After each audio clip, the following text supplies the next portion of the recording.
to the one who says,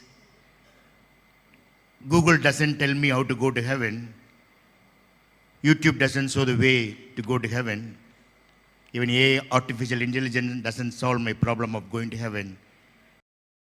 Today's theme here, dear friends, tell us, embracing humility is a way to enter into kingdom of God. Embracing humility, we may say humility is a sign of weakness.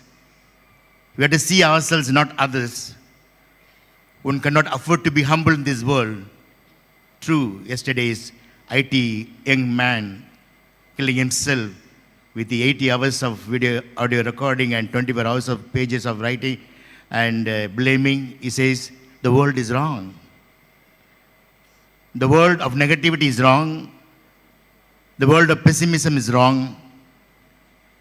But world of God, kingdom of God, is always real and true. That kingdom of God, to enter, we need to be humble, dear friends. In this selfie world, where position is important, power is important, one can do anything to sustain and preserve the power,